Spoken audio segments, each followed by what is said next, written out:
सर्वशक्तिमान परमेश्वर के वचनों के पाठों का संग्रह।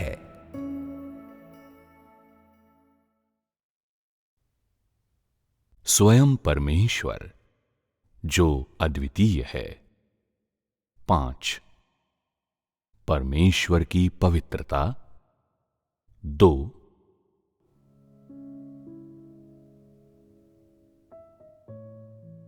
जहां तक परमेश्वर की पवित्रता का संबंध है, भले ही ये एक परिचित विषय हो, किंतु ये एक ऐसा विषय है जिसके बारे में बात करने पर कुछ लोगों के लिए ये थोड़ा अमूर्त हो सकता है और कुछ गहन और उनकी पहुंच से परे हो सकता है।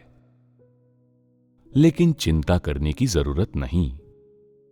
मैं तुम लोगों की ये समझने में सहायता करूंगा कि परमेश्वर की पवित्रता क्या है, ये समझने के लिए कि कोई किस तरह का व्यक्ति है। ये देखो कि वो क्या करता है और उसके कार्यों के परिणाम देखो, और फिर तुम उस व्यक्ति का सार देखने में समर्थ हो जाओगे। क्या इसे इस तरह से कहा जा सकता है? हां। तो फिर आओ पहले हम इस परिप्रेक्ष्य से परमेश्वर की पवित्रता पर संगति करें। यह कहा जा सकता है कि शैतान का सार दुष्टता है, और इसलिए मनुष्य के प्रति शैतान के कार्यकलाप उसे अनवरत रूप से भ्रष्ट करते रहे हैं। शैतान दुष्ट है, इसलिए जिन लोगों को उसने भ्रष्ट किया है वे भी निश्चित रूप से दुष्ट हैं, है ना? क्या कोई कहेगा शैतान दुष्ट है, लेकिन शायद वो जिसे इसने भ्रष्ट किया है पवित्र हो? ये एक मजाक होगा, है ना? क्या ये संभव है? नहीं। शैतान दुष्ट है और उसकी दुष्टता के भीतर एक आवश्यक और एक व्यावहारिक दोनों पक्ष निहित हैं। ये कोई खोखली बात नहीं है। हम शैतान को बदनाम करने का प्रयत्न नहीं कर रहे। हम सत्य और वास्तविकता के बारे में संगति मात्र कर रहे हैं। इस विषय की वास्तविकता पर संगति करने से कुछ लोगों को या लोगों के किसी खास उपवर्ग को ठेस पहुंच सकती है, परंतु इसमें कोई दुर्भावनापूर्ण इरादा नहीं है। शायद तुम लोग इसे आज सुनोगे और थोड़ा असहज अनुभव करोगे, किंतु शीघ्र ही किसी दिन जब तुम उसे पहचानने में समर्थ हो जाओगे तो तुम लोग अपने आप से घृणा करोगे और महसूस करोगे कि आज मैं जिस बारे में बात कर रहा हूं वो तुम लोगों के लिए बहुत उपयोगी और बहुत मूल्यवान है।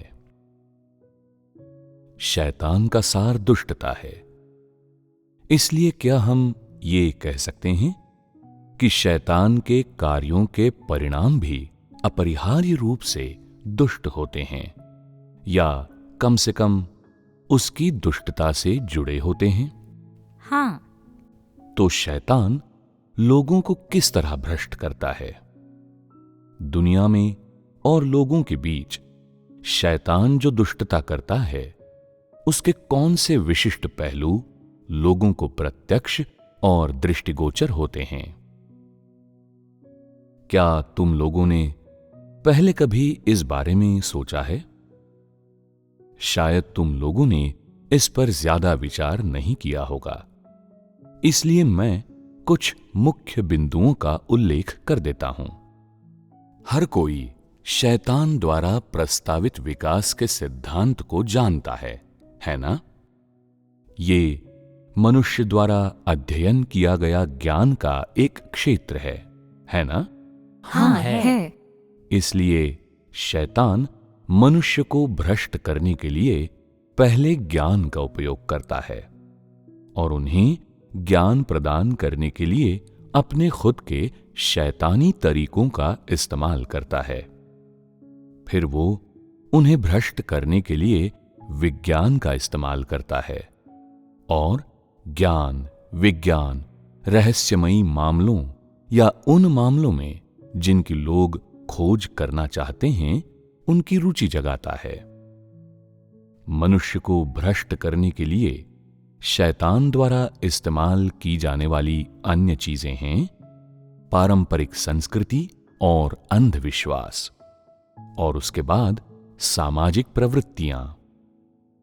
ये वे चीजें हैं जिनसे लोगों का उनके दैनिक जीवन में सामना होता है, और ये सब लोगों के बिल्कुल आसपास मौजूद हैं। ये सभी उन चीजों से जुड़ी हैं जिन्हें वे देखते हैं, सुनते हैं, स्पर्श करते हैं और जिनका वे अनुभव करते हैं।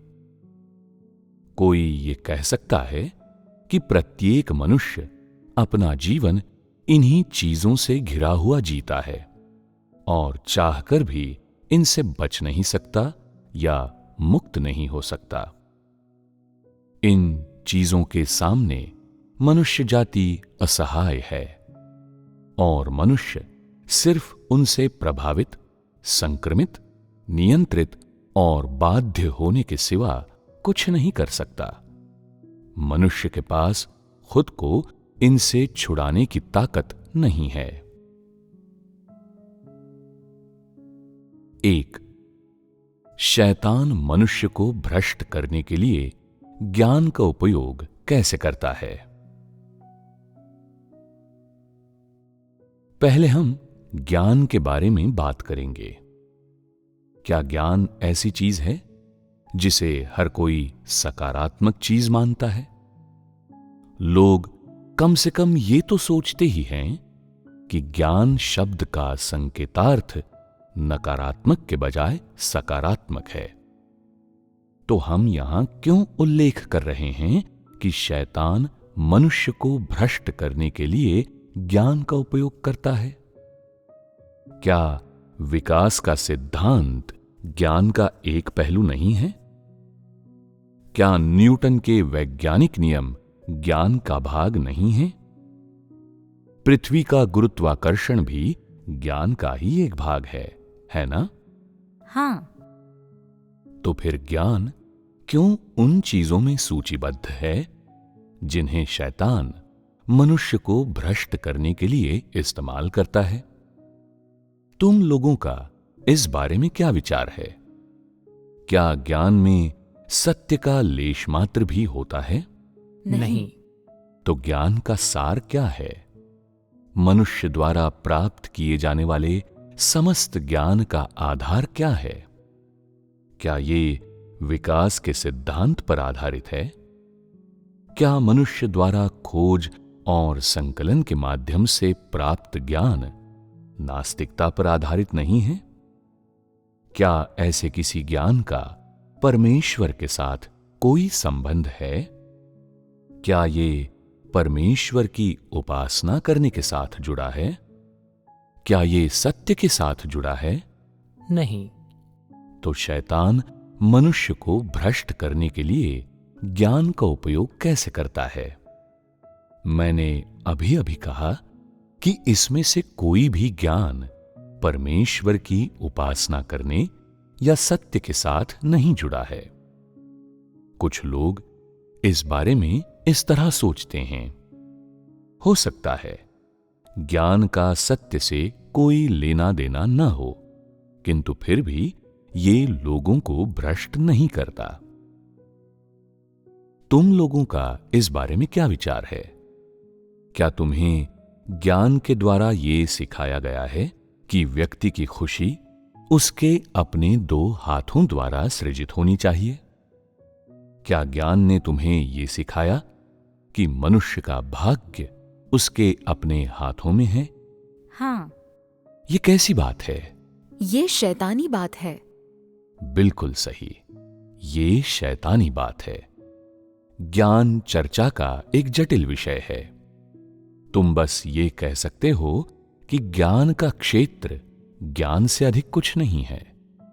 ज्ञान का ये क्षेत्र ऐसा है जिसे परमेश्वर की उपासना न करने और परमेश्वर द्वारा सब चीजों का निर्माण किए जाने की बात न समझने के आधार पर सीखा जाता है। जब लोग इस प्रकार के ज्ञान का अध्ययन करते हैं तो वे ये नहीं देखते कि सभी चीजों पर परमेश्वर का प्रभुत्व है। वे नहीं देखते कि परमेश्वर सभी चीजों का प्रभारी है या सभी चीजों का प्रबंधन करता है। इसके बजाय वे जो कुछ भी करते हैं वो है ज्ञान के क्षेत्र का अंतहीन अनुसंधान और खोज, और वे ज्ञान के आधार पर उत्तर खोजते हैं।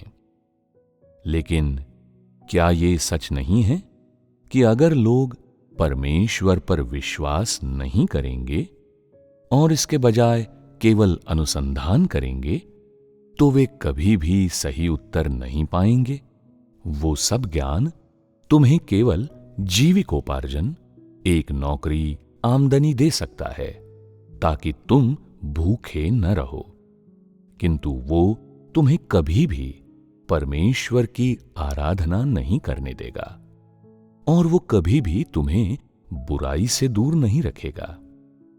जितना अधिक तुम ज्ञान का अध्ययन करोगे उतना ही अधिक तुम परमेश्वर के विरुद्ध विद्रोह करने, परमेश्वर को अपने अध्ययन के अधीन करने, परमेश्वर को प्रलोभित करने और परमेश्वर का विरोध करने की इच्छा करोगे। तो अब हम क्या देखते हैं कि ज्ञान लोगों को क्या सिखा रहा है? ये सब शैतान का फलसफा है। क्या शैतान द्वारा भ्रष्ट मनुष्यों के बीच फैलाए गए फलसफों और जीवित रहने के नियमों का सत्य से कोई संबंध है? उनका सत्य से कोई लेना देना नहीं है और वास्तव में वे सत्य के विपरीत हैं। लोग प्रायः कहते हैं जीवन गति है और मनुष्य लोहा है, चावल इस्पात है। अगर मनुष्य एक बार का भोजन छोड़ता है तो वो भूख से बेजार महसूस करता है। ये क्या कहावतें हैं? ये भुलावे हैं और इन्हें सुनने से घृणा की भावना पैदा होती है। मनुष्य के तथाकथित ज्ञान में शैतान ने अपने जीवन का फलसफा और अपनी सोच काफी कुछ भर दी है। और जब शैतान ऐसा करता है तो वो मनुष्य को अपनी सोच, अपना फलसफा और दृष्टिकोण अपनाने देता है ताकि मनुष्य परमेश्वर के अस्तित्व को नकार सके, सभी चीजों और मनुष्य के भाग्य पर परमेश्वर के प्रभुत्व को नकार सके।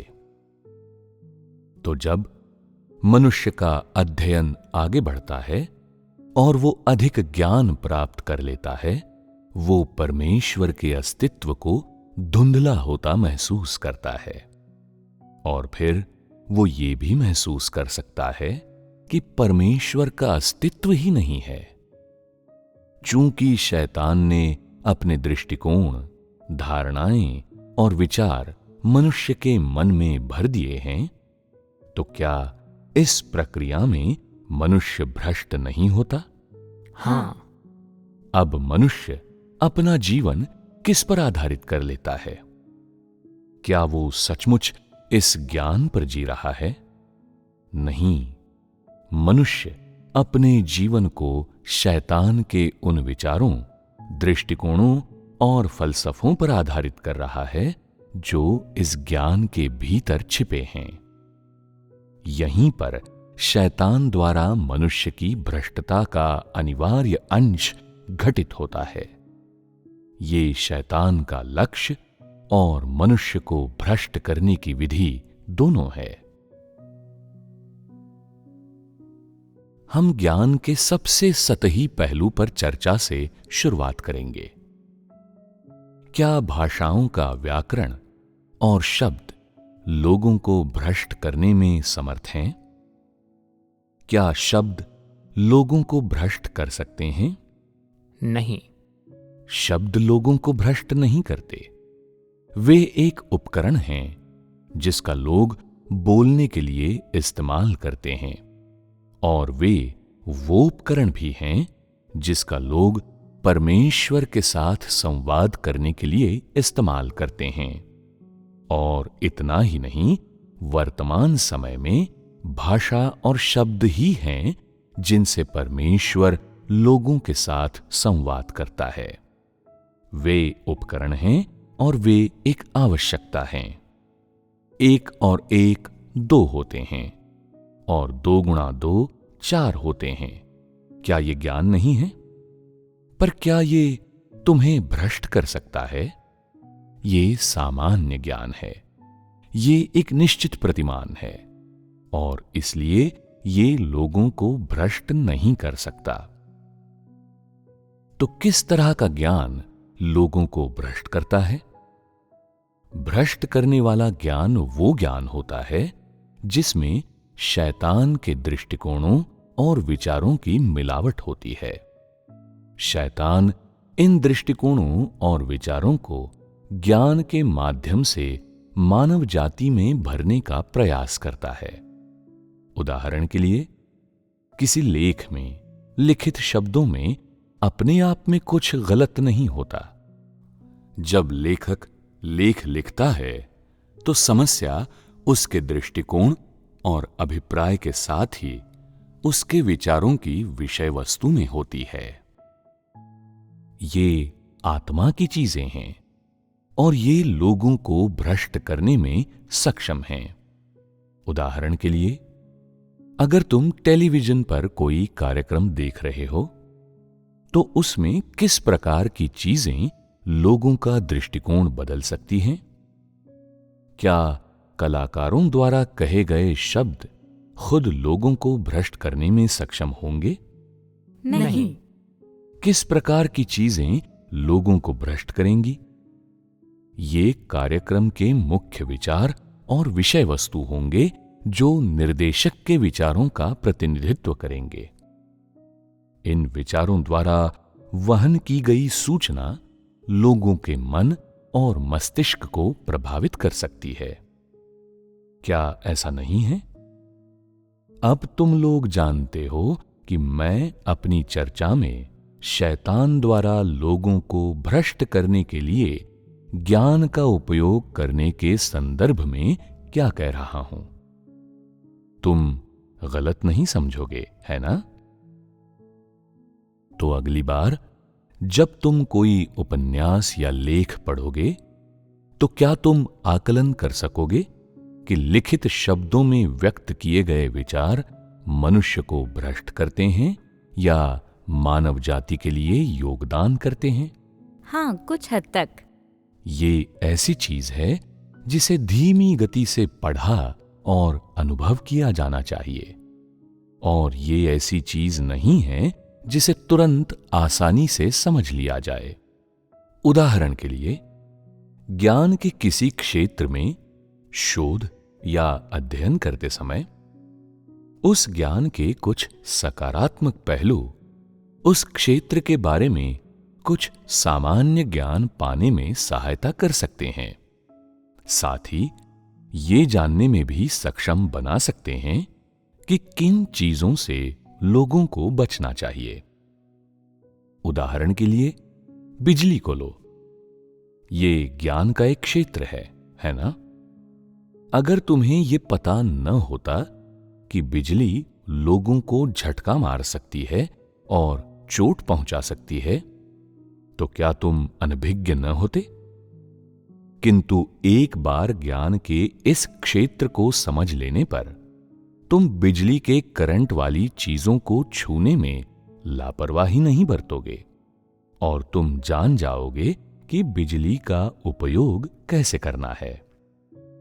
ये दोनों सकारात्मक बातें हैं। क्या अब तुम लोगों को स्पष्ट हो गया है कि हम ज्ञान लोगों को किस तरह भ्रष्ट करता है, इस बारे में क्या चर्चा कर रहे हैं? दुनिया में कई प्रकार के ज्ञान का अध्ययन किया जाता है और तुम लोगों को स्वयं उनमें अंतर करने के लिए समय देना चाहिए। 2. शैतान मनुष्य को भ्रष्ट करने के लिए विज्ञान का उपयोग कैसे करता है? विज्ञान क्या है? क्या विज्ञान प्रत्येक व्यक्ति के मन में बड़ी प्रतिष्ठा नहीं रखता और अगाध नहीं माना जाता? जब विज्ञान का उल्लेख किया जाता है तो क्या लोग ऐसा महसूस नहीं करते? ये एक ऐसी चीज है जो सामान्य लोगों की पहुंच से परे है। ये ऐसा विषय है जिसे केवल वैज्ञानिक शोधकर्ता या विशेषज्ञ ही स्पर्श कर सकते हैं। इसका हम जैसे आम लोगों से कुछ लेना देना नहीं है। क्या इसका आम लोगों के साथ कोई संबंध है? हाँ। शैतान लोगों को भ्रष्ट करने के लिए विज्ञान का उपयोग कैसे करता है? हम यहां अपनी चर्चा में केवल उन चीजों के बारे में बात करेंगे जिनसे लोगों का अपने जीवन में बार बार सामना होता है और अन्य मामलों को नजरअंदाज कर देंगे। एक शब्द है जीन्स। क्या तुमने ये शब्द सुना है? तुम सब इस शब्द से परिचित हो, है ना? क्या जीन्स विज्ञान के माध्यम से नहीं खोजे गए थे? लोगों के लिए जीन्स ठीक ठीक क्या मायने रखते हैं? क्या ये लोगों को ये महसूस नहीं कराते कि शरीर एक रहस्यमयी चीज है? लोगों को इस विषय से परिचित कराए जाने पर क्या कुछ लोग ऐसे नहीं होंगे, विशेषकर जिज्ञासु, जो और अधिक जानना चाहेंगे या और अधिक विवरण पाना चाहेंगे? ये जिज्ञासु लोग अपनी ऊर्जा इस विषय पर केंद्रित करेंगे और जब उनके पास कोई और चीज करने को नहीं होगी तो वे इसके बारे में और अधिक विवरण पाने के लिए पुस्तकों में और इंटरनेट पर जानकारी खोजेंगे। विज्ञान क्या है? स्पष्ट रूप से कहूं तो विज्ञान उन चीजों से संबंधित विचार और सिद्धांत हैं जिनके बारे में मनुष्य जिज्ञासु है, जो अज्ञात चीजें हैं और जो उन्हें परमेश्वर द्वारा नहीं बताई गई हैं। विज्ञान उन रहस्यों से संबंधित विचार और सिद्धांत हैं जिन्हें मनुष्य खोजना चाहता है। विज्ञान का दायरा क्या है? तुम कह सकते हो कि वो काफी व्यापक है और हर उस चीज का शोध और अध्ययन करता है जिसमें उसकी रुचि होती है। विज्ञान में इन चीजों के विवरण और नियमों का शोध करना और फिर वे संभावित सिद्धांत सामने लाना शामिल है जो हर किसी को सोचने पर मजबूर कर देते हैं। ये वैज्ञानिक सचमुच जबरदस्त हैं। वे इतना अधिक जानते हैं। इन चीजों को समझने के लिए इनमें बहुत ज्ञान है। उनके मन में वैज्ञानिकों के लिए बहुत सराहना होती है ना? जो लोग विज्ञान संबंधी शोध करते हैं वे किस तरह के विचार रखते हैं? क्या वे ब्रह्मांड का शोध नहीं करना चाहते? अपनी रुचि के क्षेत्र में रहस्यमयी चीजों पर शोध नहीं करना चाहते? इसका अंतिम परिणाम क्या होता है? कुछ विज्ञानों में लोग अनुमान के आधार पर अपने निष्कर्ष निकालते हैं और अन्य विज्ञानों में वे निष्कर्ष निकालने के लिए मानव अनुभव पर भरोसा करते हैं। विज्ञान के दूसरे क्षेत्रों में लोग ऐतिहासिक और पृष्ठभूमिगत अवलोकनों के आधार पर अपने निष्कर्षों पर पहुंचते हैं। क्या ऐसा नहीं है? तो विज्ञान लोगों के लिए क्या करता है?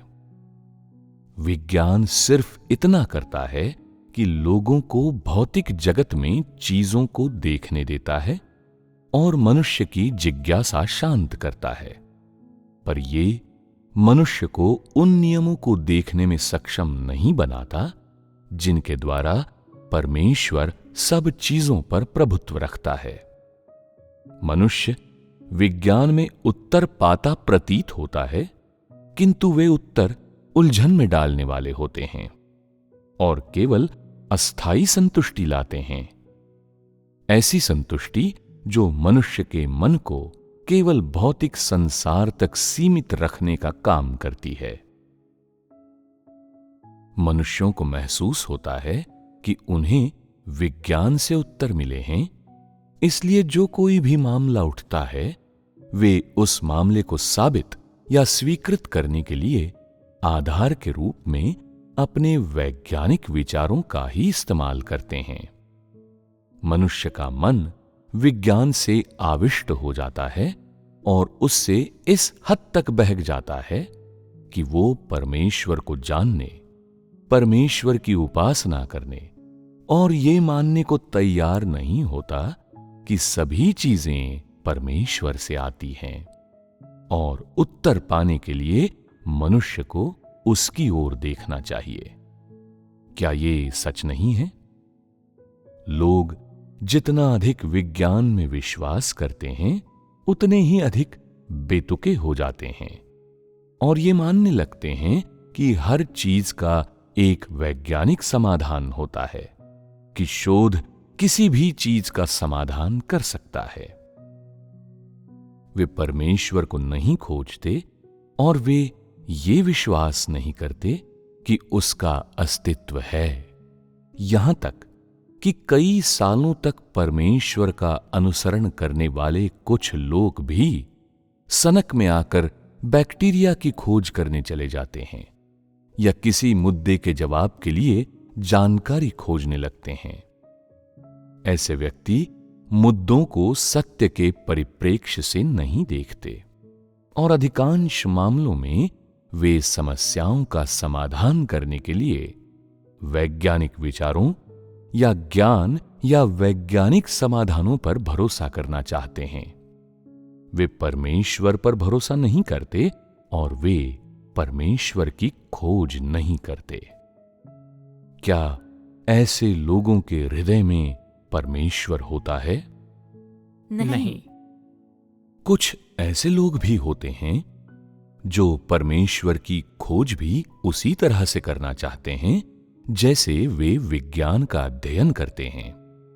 उदाहरण के लिए, कई धर्म विशेषज्ञ हैं जो उस स्थान पर गए हैं जहां महान जल प्रलय के बाद जहाज रुका था और इस प्रकार उन्होंने जहाज के अस्तित्व को प्रमाणित कर दिया है। किंतु जहाज के प्रकटन में वे परमेश्वर के अस्तित्व को नहीं देखते। वे केवल कहानियों और इतिहास पर विश्वास करते हैं। ये उनके वैज्ञानिक शोध और भौतिक संसार के अध्ययन का परिणाम है। अगर तुम भौतिक चीजों पर शोध करोगे, चाहे वो सूक्ष्म जीव विज्ञान हो, खगोल शास्त्र हो या भूगोल हो, तो तुम कभी ऐसा परिणाम नहीं पाओगे जो ये निर्धारित करता हो कि परमेश्वर का अस्तित्व है या ये कि वो सभी चीजों पर प्रभुत्व रखता है। तो विज्ञान मनुष्य के लिए क्या करता है? क्या वो मनुष्य को परमेश्वर से दूर नहीं करता? क्या वो लोगों को परमेश्वर को अध्ययन के अधीन करने के लिए प्रेरित नहीं करता? क्या वो लोगों को परमेश्वर के अस्तित्व के बारे में अधिक संशयात्मक नहीं बनाता? हाँ। तो शैतान मनुष्य को भ्रष्ट करने के लिए विज्ञान का उपयोग कैसे करना चाहता है? क्या शैतान लोगों को धोखा देने और संज्ञाहीन करने के लिए वैज्ञानिक निष्कर्षों का उपयोग नहीं करना चाहता और उनके हृदयों पर पकड़ बनाने के लिए अस्पष्ट उत्तरों का उपयोग नहीं करता, ताकि वे परमेश्वर के अस्तित्व की खोज या उस पर विश्वास न करें? हाँ। इसीलिए मैं कहता हूं कि विज्ञान उन तरीकों में से एक है जिनसे शैतान लोगों को भ्रष्ट करता है। 3.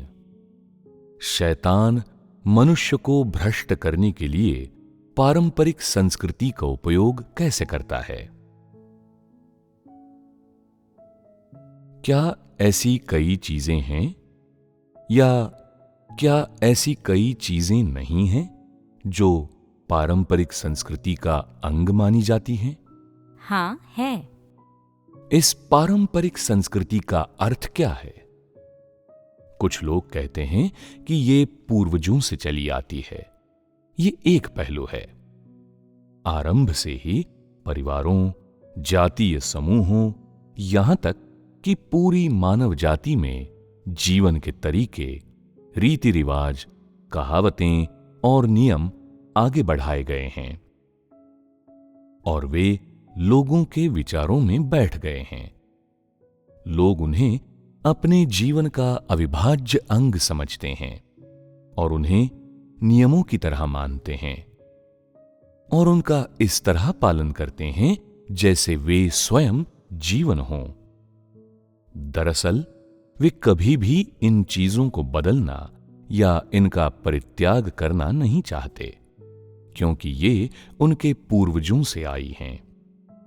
पारंपरिक संस्कृति के अन्य पहलू भी हैं जो लोगों की हड्डियों तक में जम गए हैं, जैसे कि वे चीजें जो कन्फ्यूशियस या मेंसियस से आई हैं और वे चीजें जो चीनी ताओवाद और कन्फ्यूशीवाद द्वारा लोगों को सिखाई गई हैं।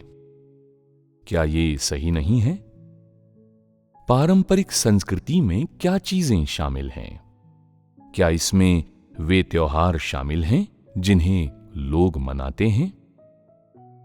उदाहरण के लिए वसंत महोत्सव, दीप महोत्सव, चिंगमिंग दिवस, ड्रैगन नौका महोत्सव और साथ ही भूत महोत्सव और मध्य हेमंत महोत्सव। कुछ परिवार तब भी उत्सव मनाते हैं जब वरिष्ठ लोग एक निश्चित उम्र पर पहुंच जाते हैं या जब बच्चे 1 माह या 100 दिन की उम्र के हो जाते हैं, और इसी तरह चलता रहता है। ये सब पारंपरिक त्योहार हैं। क्या इन त्योहारों में पारंपरिक संस्कृति अंतर्निहित नहीं है? पारंपरिक संस्कृति का मूल क्या है? क्या इनका परमेश्वर की उपासना से कुछ लेना देना है? क्या इनका लोगों को सत्य का अभ्यास करने के लिए कहने से कुछ लेना देना है? क्या परमेश्वर को भेंट चढ़ाने, परमेश्वर की वेदी पर जाने और उसकी शिक्षाएं प्राप्त करने के लिए भी लोगों के कोई त्योहार हैं? क्या इस तरह के कोई त्योहार हैं? नहीं। इन सभी त्योहारों में लोग क्या करते हैं? आधुनिक युग में इन्हें खाने, पीने और मजे करने के अवसरों के रूप में देखा जाता है। पारंपरिक संस्कृति का अंतर्निहित स्रोत क्या है? पारंपरिक संस्कृति किससे आती है? शैतान से। ये शैतान से आती है। इन पारंपरिक त्योहारों के दृश्यों के पीछे शैतान मनुष्यों में कुछ खास चीजें भर देता है। वे चीजें क्या हैं? ये सुनिश्चित करना कि लोग अपने पूर्वजों को याद रखें। क्या ये उनमें से एक है? उदाहरण के लिए चिंगमिंग महोत्सव के दौरान लोग कब्रों की सफाई करते हैं और अपने पूर्वजों को भेंट चढ़ाते हैं ताकि वे अपने पूर्वजों को भूलें नहीं। साथ ही शैतान सुनिश्चित करता है कि लोग देशभक्त होना याद रखें, जिसका एक उदाहरण ड्रैगन नौका महोत्सव है। मध्य हेमंत उत्सव किस लिए मनाया जाता है? पारिवारिक पुनर्मिलन के लिए। पारिवारिक पुनर्मिलनों की पृष्ठभूमि क्या है? इसका क्या कारण है? ये भावनात्मक रूप से संवाद करने और जुड़ने के लिए है।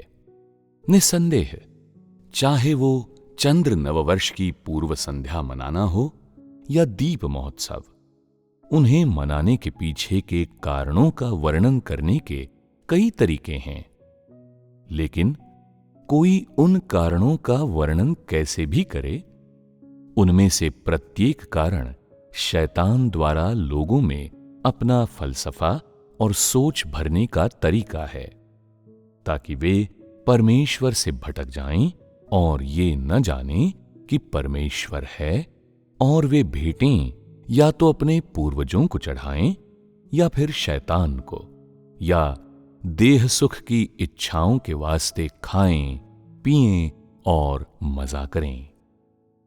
जब भी ये त्योहार मनाए जाते हैं तो इनमें से हर त्योहार में लोगों के जाने बिना ही उनके मन में शैतान के विचार और दृष्टिकोण गहरे जम जाते हैं। जब लोग अपनी उम्र के 40वें 50वें दशक में या उससे भी बड़ी उम्र में पहुंचते हैं तो शैतान के ये विचार और दृष्टिकोण पहले से ही उनके मन में गहरे जम चुके होते हैं।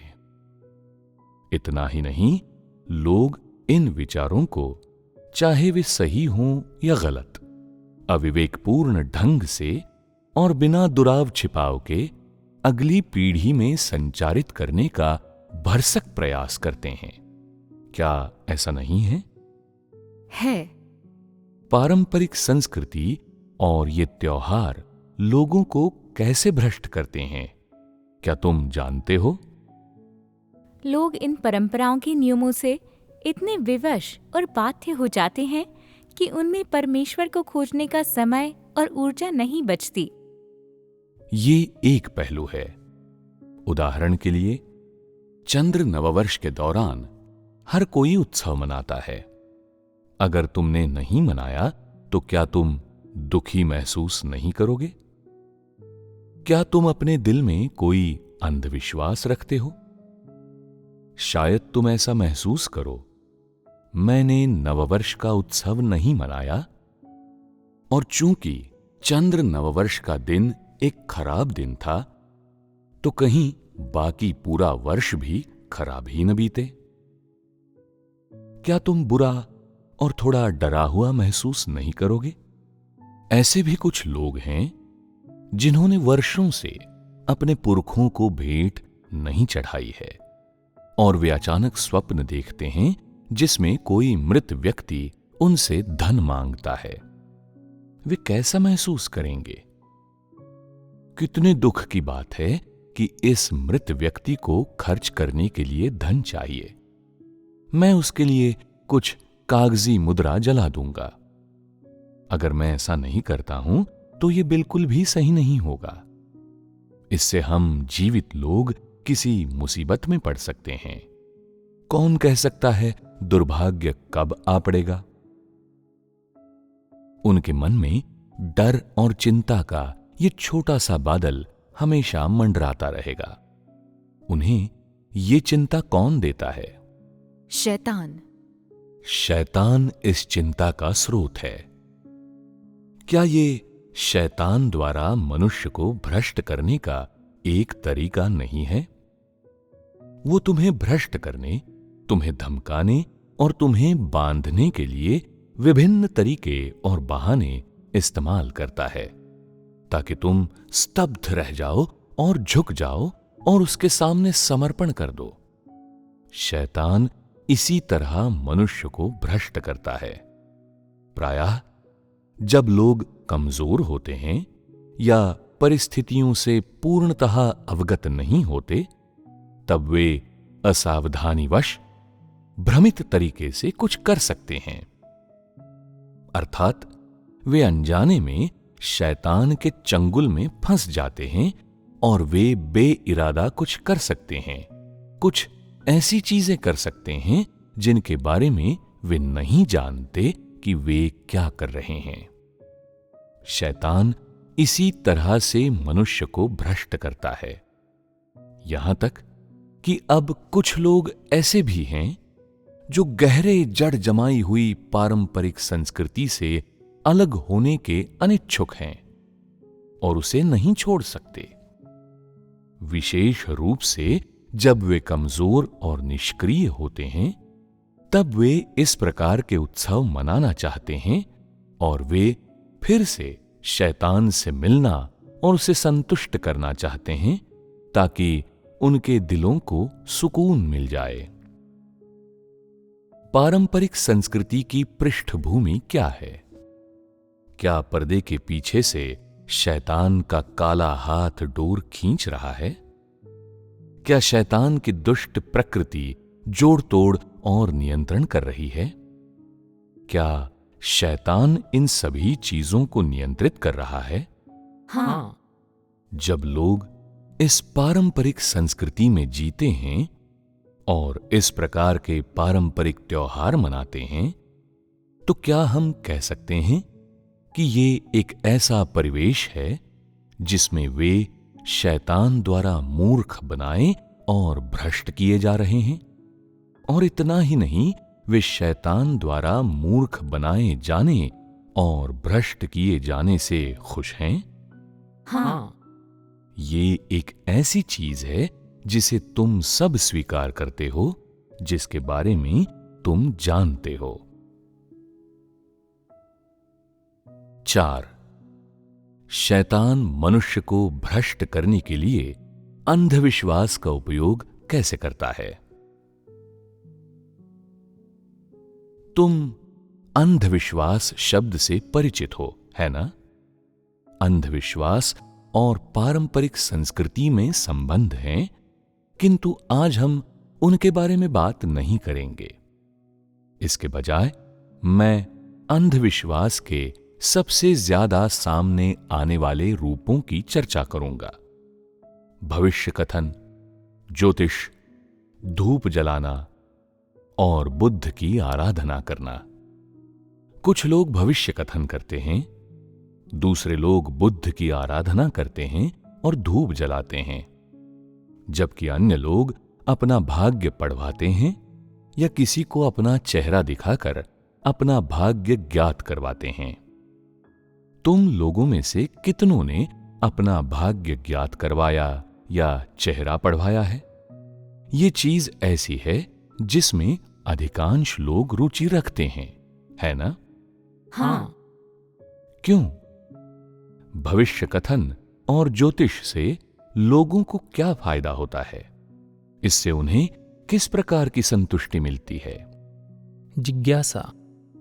क्या यह सिर्फ जिज्ञासा है?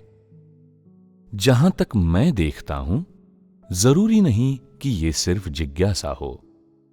अटकल और भविष्य कथन का क्या लक्ष्य है? यह क्यों किया जाता है? क्या यह भविष्य जानने के लिए नहीं है? कुछ लोग भविष्य का पूर्वानुमान लगाने के लिए अपना चेहरा पढ़वाते हैं। अन्य लोग ऐसा ये देखने के लिए करते हैं कि उनका भाग्य अच्छा होगा या नहीं। कुछ लोग ये देखने के लिए ऐसा करते हैं कि उनकी शादी कैसी रहेगी, और कुछ अन्य लोग ये देखने के लिए ऐसा करते हैं कि आने वाला वर्ष कैसा भाग्य लाएगा। कुछ लोग ये देखने के लिए अपना चेहरा पढ़वाते हैं कि उनका और उनके पुत्र पुत्रियों का भविष्य कैसा रहेगा, और कुछ व्यापारी लोग ये देखने के लिए ऐसा करते हैं कि वे कितना पैसा कमाएंगे, और चेहरा पढ़ने वाले से मार्गदर्शन मांगते हैं कि उन्हें क्या करना चाहिए। तो क्या ये सिर्फ जिज्ञासा शांत करने के लिए है? जब लोग अपना चेहरा पढ़वाते हैं या इस प्रकार की चीजें करते हैं, तो ये केवल उनके अपने भविष्य के व्यक्तिगत लाभ के लिए होता है। वे विश्वास करते हैं कि ये सब उनके भाग्य के साथ निकटता से जुड़ा है। क्या इनमें से कुछ भी उपयोगी है? नहीं। ये उपयोगी क्यों नहीं है? क्या इन चीजों के माध्यम से कुछ जानकारी प्राप्त करना अच्छी बात नहीं है? ये प्रथाएं तुम्हें ये जानने में सहायता कर सकती हैं कि मुसीबत कब आ सकती है, और अगर तुम मुसीबतों के बारे में उनके आने से पहले जान लो, तो क्या तुम उनसे बच नहीं सकते? अगर तुम अपना भविष्य पढ़वा लेते हो, तो वो तुम्हें ये दिखा सकता है कि भूल भुलैया से निकलने का सही मार्ग कैसे खोजा जाए, ताकि तुम आने वाले वर्ष में सौभाग्य प्राप्त कर सको और अपने व्यवसाय के माध्यम से खूब धन दौलत प्राप्त कर सको। तो ये उपयोगी है या नहीं? लेकिन ये उपयोगी है या नहीं, इसका हमसे कोई संबंध नहीं है, और हमारी आज की संगति में ये मुद्दा शामिल नहीं होगा। शैतान लोगों को भ्रष्ट करने के लिए अंधविश्वास का उपयोग कैसे करता है? सभी लोग अपना भाग्य जानना चाहते हैं, इसलिए शैतान उनकी उत्सुकता का उन्हें लालच देने के लिए फायदा उठाता है। लोग अटकल, भविष्य कथन और चेहरा पढ़वाने में संलग्न हो जाते हैं ताकि जान सकें कि भविष्य में उनके साथ क्या होगा और आगे किस प्रकार का मार्ग है। यद्यपि अंततः वो भाग्य या संभावनाएं किसके हाथ में हैं जिनसे लोग इतने चिंतित हैं? परमेश्वर के हाथ में। ये सभी चीजें परमेश्वर के हाथों में हैं। इन विधियों का उपयोग करके शैतान लोगों को क्या ज्ञात करवाना चाहता है? शैतान चेहरा पढ़ने और भविष्य कथन का उपयोग लोगों को ये बताने के लिए करना चाहता है कि वो उनका भविष्य और भाग्य जानता है, और न केवल वो इन चीजों को जानता है बल्कि ये उसके नियंत्रण में भी हैं। शैतान इस अवसर का लाभ उठाना चाहता है और इन विधियों का उपयोग लोगों को नियंत्रित करने के लिए करना चाहता है, ताकि लोग उस पर अंधे होकर विश्वास करें और उसके हर शब्द का पालन करें। उदाहरण के लिए, अगर तुम अपना चेहरा पढ़वाओ और अगर भाग्य बताने वाला व्यक्ति अपनी आंखें बंद करके पूर्ण स्पष्टता के साथ तुम्हें बता दे कि पिछले कुछ दशकों में तुम्हारे साथ क्या क्या घटित हुआ है, तो तुम भीतर कैसा महसूस करोगे? तुम तुरंत महसूस करोगे, ये कितना सटीक है। मैंने अपना अतीत पहले कभी किसी को नहीं बताया, इसने उसके बारे में कैसे जाना? मैं सच में इस भविष्यवक्ता की सराहना करता हूं। क्या शैतान के लिए तुम्हारे अतीत के बारे में जानना बहुत आसान नहीं है? परमेश्वर तुम्हें वहां तक लेकर आया है जहां आज तुम हो, और इस पूरे समय के दौरान शैतान लोगों को भ्रष्ट करता रहा है और तुम्हारा पीछा करता रहा है।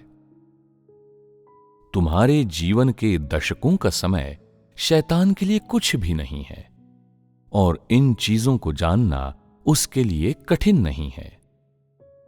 जब तुम जानते हो कि शैतान जो कहता है वो सटीक है, तो क्या तुम अपना हृदय उसे नहीं दे देते? क्या तुम अपना भविष्य और भाग्य उसके नियंत्रण में नहीं छोड़ देते? एक पल में तुम्हारा हृदय उसके लिए कुछ आदर या श्रद्धा महसूस करेगा, और कुछ लोगों के लिए इस बिंदु पर उनकी आत्माएं उसके द्वारा पहले ही छीन ली गई होंगी, और तुम तुरंत भविष्यवक्ता से पूछोगे, मैं आगे क्या करूं? आने वाले साल में मुझे किससे बचना चाहिए? मुझे क्या नहीं करना चाहिए? और फिर वो कहेगा, तुम्हें वहां नहीं जाना चाहिए, तुम्हें ये नहीं करना चाहिए, फलां रंग के कपड़े मत पहनो, तुम्हें अमुक अमुक स्थानों पर नहीं जाना चाहिए, और तुम्हें फलां चीजें अधिक करनी चाहिए। क्या तुम उसकी हर बात तुरंत दिल से स्वीकार नहीं कर लोगे?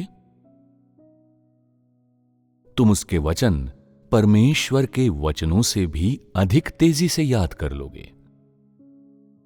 तुम उन्हें इतनी शीघ्रता से क्यों याद कर लोगे? क्योंकि तुम अच्छे भाग्य के लिए शैतान पर भरोसा करना चाहोगे।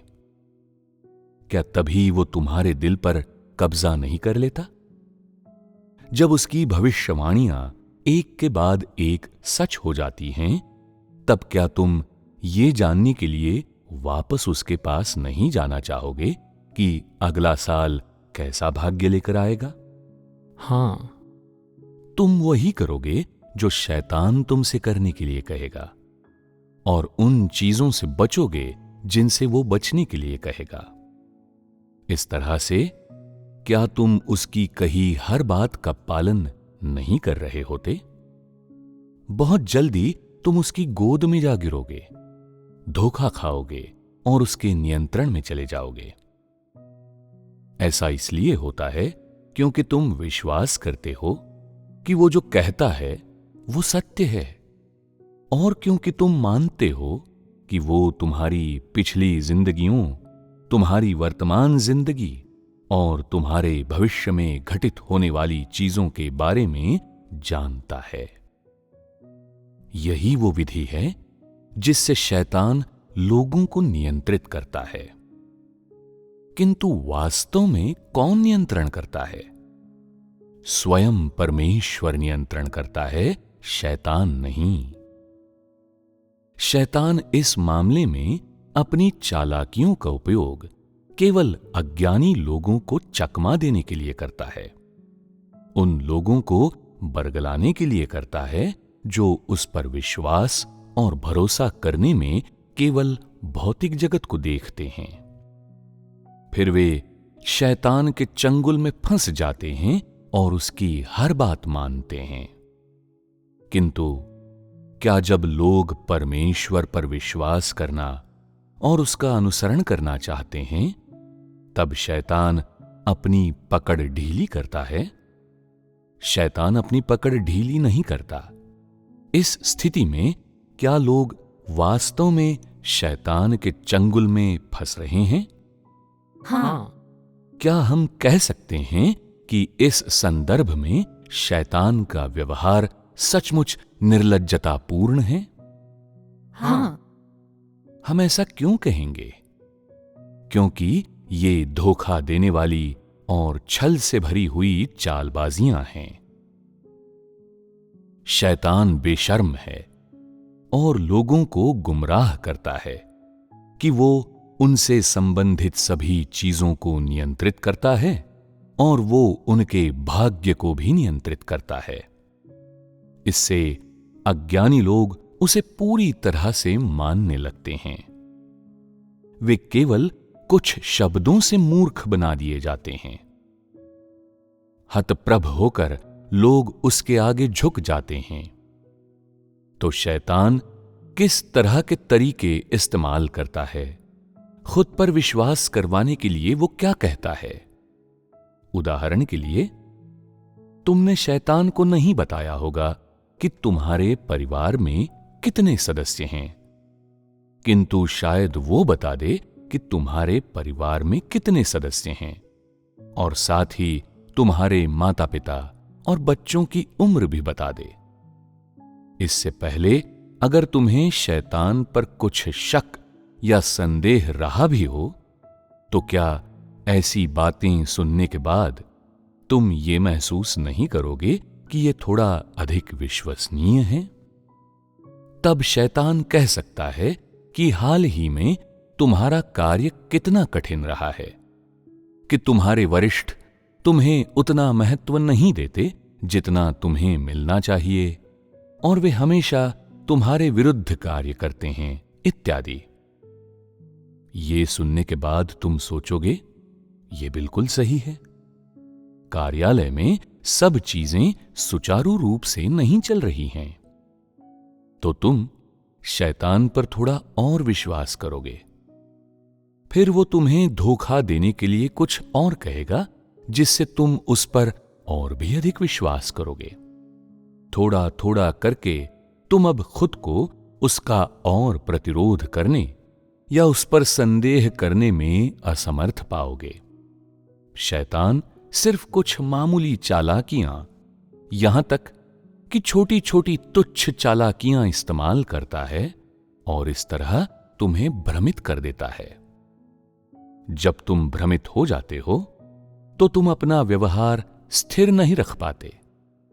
तुम्हारी समझ में नहीं आता कि क्या करूं, और तुम वही करना आरंभ कर देते हो जो शैतान कहता है। ये वो शानदार तरीका है जिसे शैतान मनुष्य को भ्रष्ट करने के लिए इस्तेमाल करता है, जिससे तुम अनजाने ही उसके जाल में फंस जाते हो और उसके द्वारा बहकाए जाते हो। शैतान तुमसे कुछ बातें कहता है जिन्हें लोग अच्छी बातें मानते हैं, और तब वो तुम्हें कहता है कि क्या करना है और क्या नहीं करना। इस तरह तुम अनजाने ही छले जाते हो। एक बार जब तुम इसमें पड़ जाते हो तो तुम्हारे लिए चीजें परेशानी देने वाली हो जाती हैं। तुम लगातार इसी बारे में सोचते रहते हो कि शैतान ने क्या कहा और उसने तुमसे क्या करने को कहा, और तुम अनजाने ही उसके कब्जे में आ जाते हो। ऐसा क्यों होता है? ऐसा इसलिए होता है क्योंकि मनुष्यों में सत्य का अभाव है, और इसलिए वे शैतान के प्रलोभन और बहकावे के विरुद्ध मजबूती से खड़े होने और उसका विरोध करने में असमर्थ हैं। शैतान की दुष्टता और उसके धोखे, विश्वासघात और दुर्भावना का सामना करने में मानव जाति बहुत अज्ञानी, अपरिपक्व और कमजोर है ना? क्या ये उन तरीकों में से एक नहीं है जिनसे शैतान मनुष्य को भ्रष्ट करता है? हाँ, है। मनुष्य अनजाने में थोड़ा थोड़ा करके शैतान के विभिन्न तरीकों द्वारा धोखा खाते और छले जाते हैं, क्योंकि उनमें सकारात्मक और नकारात्मक के बीच अंतर करने की योग्यता का अभाव है। शैतान पर विजय पाने के लिए उनमें इस आध्यात्मिक कद और योग्यता का अभाव है। 5. शैतान मनुष्य को भ्रष्ट करने के लिए सामाजिक रुझानों का उपयोग कैसे करता है? सामाजिक रुझान कब अस्तित्व में आए? क्या वे केवल वर्तमान समय में अस्तित्व में आए? कोई ये कह सकता है कि सामाजिक रुझान तब अस्तित्व में आए जब शैतान ने मनुष्य को भ्रष्ट करना आरंभ किया। सामाजिक रुझानों में क्या शामिल है? कपड़े पहनने और श्रृंगार करने की शैलियां। ये ऐसी चीजें हैं जिनके संपर्क में लोग अक्सर आते हैं। कपड़े पहनने की शैलियां, फैशन, रुझान, ये चीजें एक छोटा पहलू निर्मित करती हैं। क्या और भी कुछ है? क्या वे लोकप्रिय वाक्यांश भी इसमें शामिल हैं जिन्हें लोग अक्सर बोलते हैं? क्या वे जीवन शैलियां इसमें शामिल हैं जिनकी लोग कामना करते हैं? क्या संगीत के सितारे, मशहूर हस्तियां, पत्रिकाएं और उपन्यास जिन्हें लोग पसंद करते हैं इसमें शामिल होते हैं? हाँ। तुम लोगों के विचार में सामाजिक रुझानों का कौन सा पहलू मनुष्य को भ्रष्ट करने में सक्षम है? इनमें से कौन सा रुझान तुम लोगों को सबसे लुभावना लगता है? कुछ लोग कहते हैं, हम सब एक खास उम्र में पहुंच गए हैं। हम अपनी उम्र के 50वें या 60वें, 70वें या 80वें दशक में हैं और हम अब और इन रुझानों के अनुकूल नहीं हो सकते, और वे वास्तव में हमारा ध्यान आकर्षित नहीं करते। क्या ये सही है? दूसरे कहते हैं, हम मशहूर हस्तियों का अनुसरण नहीं करते, वो तो 20 साल के युवा लोग किया करते हैं। हम फैशन वाले कपड़े भी नहीं पहनते, वो तो अपनी छवि के बारे में सतर्क लोग किया करते हैं। तो इनमें से क्या तुम लोगों को भ्रष्ट करने में सक्षम है? लोकप्रिय कहावतें। क्या ये कहावतें लोगों को भ्रष्ट कर सकती हैं? मैं एक उदाहरण दूंगा। और तुम लोग देख सकते हो कि वे लोगों को भ्रष्ट करती हैं या नहीं। पैसा दुनिया को नचाता है। क्या ये एक रुझान है? क्या ये तुम लोगों द्वारा उल्लिखित फैशन और स्वादिष्ट भोजन के रुझानों की तुलना में अधिक खराब नहीं है? पैसा दुनिया को नचाता है, ये शैतान का एक फलसफा है और ये संपूर्ण मानव जाति में, हर मानव समाज में प्रचलित है। तुम कह सकते हो कि ये एक रुझान है क्योंकि ये हर एक व्यक्ति के हृदय में बैठा दिया गया है। बिल्कुल शुरू से ही लोगों ने इस कहावत को स्वीकार नहीं किया, किंतु फिर जब वे जीवन की वास्तविकताओं के संपर्क में आए तो उन्होंने इसे मूक सहमति दे दी और महसूस करना शुरू किया कि ये वचन वास्तव में सत्य हैं। क्या ये शैतान द्वारा मनुष्य को भ्रष्ट करने की प्रक्रिया नहीं है? शायद लोग इस कहावत को समान रूप से नहीं समझते, बल्कि हर एक आदमी अपने आसपास घटित घटनाओं और अपने निजी अनुभवों के आधार पर इस कहावत की अलग अलग रूप में व्याख्या करता है और इसे अलग अलग मात्रा में स्वीकार करता है। क्या ऐसा नहीं है? चाहे इस कहावत के संबंध में किसी के पास कितना भी अनुभव हो, इसका किसी के हृदय पर कितना नकारात्मक प्रभाव पड़ सकता है। तुम लोगों में से प्रत्येक को शामिल करते हुए दुनिया के लोगों के स्वभाव के माध्यम से कोई चीज प्रकट होती है। इस तरह प्रकट होने वाली इस चीज की व्याख्या कैसे की जाती है? ये पैसे की उपासना है। क्या इसे किसी के हृदय में से निकालना कठिन है? यह बहुत कठिन है। ऐसा प्रतीत होता है कि शैतान का मनुष्य को भ्रष्ट करना सचमुच गहन है। तो शैतान द्वारा मनुष्य को भ्रष्ट करने के लिए इस रुझान का उपयोग किए जाने के बाद यह उनमें कैसे अभिव्यक्त होता है? क्या तुम लोगों को लगता है कि बिना पैसे के तुम लोग इस दुनिया में जीवित नहीं रह सकते? कि पैसे के बिना एक दिन जीना भी असंभव होगा? लोगों की हैसियत इस बात पर निर्भर करती है कि उनके पास कितना पैसा है और वे उतना ही सम्मान पाते हैं। गरीबों की कमर शर्म से झुक जाती है, जबकि धनी अपनी ऊंची हैसियत का मजा लेते हैं। वे ऊंचे और गर्व से खड़े होते हैं, जोर से बोलते हैं और अहंकार से जीते हैं। ये कहावत और रुझान लोगों के लिए क्या लाता है? क्या यह सच नहीं है कि पैसे की खोज में लोग कुछ भी बलिदान कर सकते हैं? क्या अधिक पैसे की खोज में कई लोग अपनी गरिमा और ईमान का बलिदान नहीं कर देते?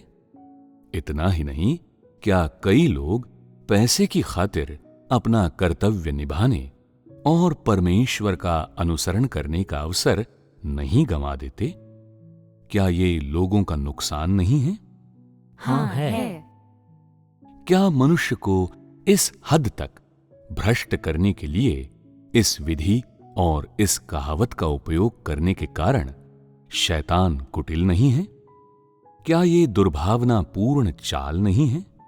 जैसे जैसे तुम इस लोकप्रिय कहावत का विरोध करने से लेकर अंततः इसे सत्य के रूप में स्वीकार करने तक की प्रगति करते हो, तुम्हारा हृदय पूरी तरह से शैतान के चंगुल में फंस जाता है और इस तरह तुम अनजाने में इस कहावत के अनुसार जीने लगते हो।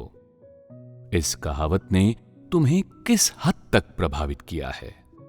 हो सकता है कि तुम सच्चे मार्ग को जानते हो और हो सकता है कि तुम सत्य को जानते हो, किंतु उसकी खोज करने में तुम असमर्थ हो। हो सकता है कि तुम स्पष्ट रूप से जानते हो कि परमेश्वर के वचन सत्य हैं, किंतु तुम सत्य को पाने के लिए कीमत चुकाने का कष्ट उठाने को तैयार नहीं हो। इसके बजाय तुम बिल्कुल अंत तक परमेश्वर का विरोध करने में अपने भविष्य और नियति को त्याग दोगे। चाहे परमेश्वर कुछ भी क्यों न कहे, चाहे परमेश्वर कुछ भी क्यों न करे, चाहे तुम्हें इस बात का एहसास क्यों न हो कि तुम्हारे लिए परमेश्वर का प्रेम कितना गहरा और कितना महान है, तुम फिर भी हठपूर्वक अपने रास्ते पर ही चलते रहने का आग्रह करोगे और इस कहावत की कीमत चुकाओगे। अर्थात ये कहावत पहले से ही तुम्हारे व्यवहार और तुम्हारे विचारों को नियंत्रित करती है, और बजाय इस सब को त्यागने के तुम अपने भाग्य को इस कहावत से नियंत्रित करवाओगे। क्या ये तथ्य कि लोग ऐसा करते हैं कि वे इस कहावत द्वारा नियंत्रित और प्रभावित होते हैं, ये नहीं दर्शाता कि शैतान का मनुष्यों को भ्रष्ट करना कारगर है? क्या ये शैतान के फलसफे और भ्रष्ट स्वभाव का तुम्हारे हृदय में जड़ जमाना नहीं है?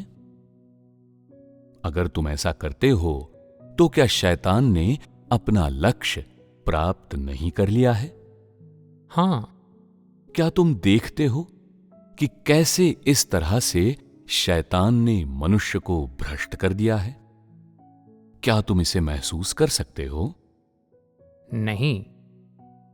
तुमने इसे न तो देखा है न महसूस किया है। क्या तुम यहां शैतान की दुष्टता को देखते हो?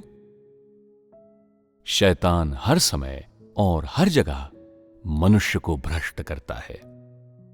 शैतान मनुष्य के लिए इस भ्रष्टता से बचना असंभव बना देता है, और वो इसके सामने मनुष्य को असहाय बना देता है। शैतान अपने विचारों, अपने दृष्टिकोणों और उससे आने वाली दुष्ट चीजों को तुमसे ऐसी परिस्थितियों में स्वीकार करवाता है जहां तुम अज्ञानता में होते हो, और जब तुम्हें इस बात का पता नहीं चलता कि तुम्हारे साथ क्या हो रहा है। लोग इन चीजों को स्वीकार कर लेते हैं और इन पर कोई आपत्ति नहीं करते। वे इन चीजों को संजोते हैं और एक खजाने की तरह संभाले रखते हैं।